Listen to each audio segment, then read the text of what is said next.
Try and define humanity.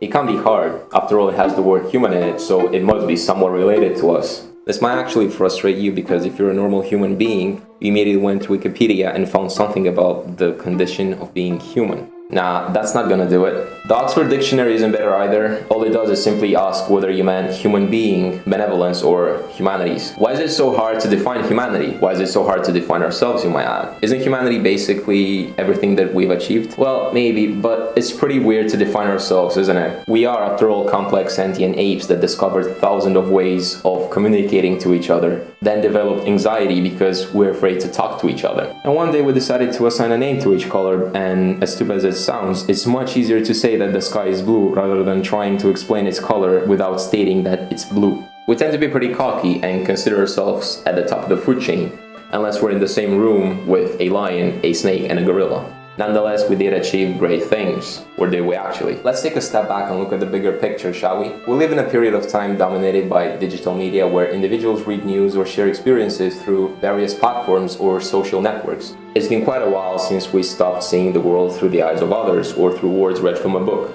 Nowadays, we experience the world through the camera lens. Vlogs on YouTube, pictures on Facebook, selfies on Snapchat. Everybody's an artist as long as they have a camera. And all of these end up on the web, which by itself is unimaginably huge. Almost every action that we make can somehow be traced on the web. Status updates, checking news, streaming a video, online books, games on your phone, PC games, console, security footage, porn, and quite a lot of porn actually. Most of these end up on the web. The web will continue to become an integral part of our society, nearly blending into the background as much of our society transitions into a dual nature that includes both a physical and a virtual existence. This does sound a bit scary, and I don't blame you if you feel a bit paranoid of being constantly under someone's supervision. I mean, it's the perfect situation for someone to exploit this vulnerability of ours known as privacy. Yet invading someone's privacy is absent from our bucket list because humans silently agree on the necessity of mutual respect. And under these rules, it seems unnecessary to constantly fear the fact that any intimate moment or conversation that you might have is being stored and analyzed by someone. But why is privacy so meaningful to us? We tend to be pretty reluctant when it comes to giving up our intimacy, and it's for a good reason. We don't like being judged by others. Exposing one's thoughts or views on society can be misunderstood without the context of that person's entire life story. For example, the sentence, "People need to know the truth,"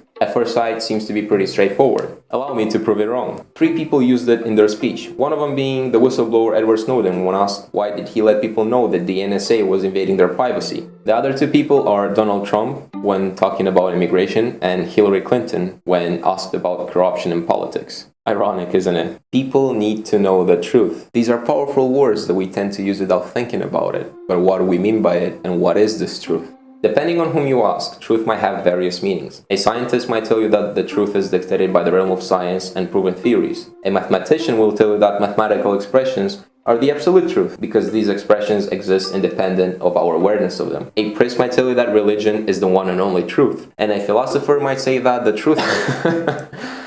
Just kidding, no one cares what they say. The same rule applies to humanity. You might think that humanity is the overall success of our species. Thousands of years of progress in science, art, literature, architecture, medicine, and economics. You might also see it as the failed result of an opportunity given to a bunch of apes who spend most of their time watching celebrities and cat videos. Or you might simply be a philosopher, I don't know. But the universe isn't just black and white. Humanity might never uncover all the mysteries of the universe. We might never become interstellar travelers or explorers, but we are surely willing to achieve great things. The truth is that we might never discover the true meaning of humanity. Maybe one day some other life form will define this term from an objective perspective. Until then, we are the undisputed masters of tessellated art, and our achievements are lucid miniatures of scientific popularization, and the only challenge that we face is the mysterious.